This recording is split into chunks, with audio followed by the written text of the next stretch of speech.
Chers concitoyens, je ne suis pas musulman. Un peu de calme, s'il vous plaît. On parle de défendre les valeurs de la République et en même temps, on montre du doigt des jeunes filles, des écolières, juste parce qu'elles portaient un voile lors d'une sortie scolaire à l'Assemblée. C'est ça la France d'aujourd'hui? Une France qui s'offusque de ce qu'elle ne veut plus voir, qui ne tolère plus que son propre reflet? L'Assemblée nationale, c'est le cœur de notre nation. La maison de tous les Français, pas un terrain de chasse pour traquer ceux qui ne pensent pas comme nous. Que les choses soient claires, la dignité de cette institution n'est pas une propriété privée réservée à une seule idéologie. Un peu d'histoire, ça ne fait jamais de mal.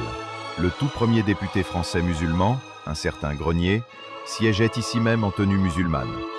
Après lui, d'autres députés musulmans, venus d'Algérie à l'époque coloniale, ont prêté serment dans cet hémicycle après la loi de 1905 qui a posé les bases de la laïcité.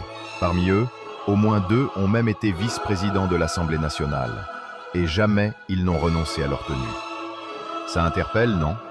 Ces hommes, des représentants de la France, affichaient leur identité sans que cela ne provoque un scandale permanent. Alors, pourquoi tout ce bruit aujourd'hui? Pourquoi cette intolérance?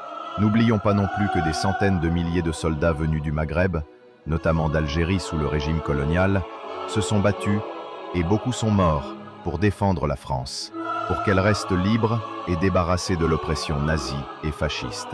Leur sacrifice mérite d'être honoré, reconnu et respecté. Ces morts, et ceux qui attendent encore d'être reconnus, rendent ridicule et indigne l'exclusion actuelle de certains citoyens qui sont peut-être leurs descendants au nom d'une obsession identitaire.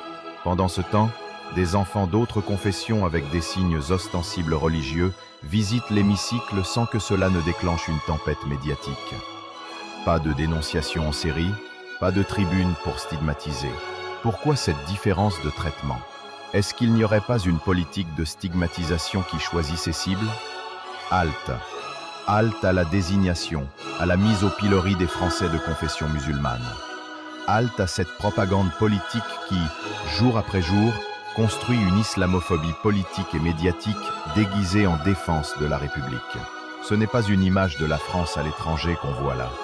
C'est une France qui s'enferme dans son exception. Alors que d'autres démocraties tolèrent et intègrent sans problème, certains ici attisent la peur, mettent de l'huile sur le feu pour en retirer un avantage politique. C'est honteux, c'est lâche, c'est mesquin. La République ne se protège pas en désignant des boucs émissaires. Elle se protège en rappelant que l'hémicycle est le lieu de tous les débats, pour tous les citoyens, sans distinction. À ceux qui veulent faire de chaque voile un motif de crise, cessez de déverser votre haine sur la place publique.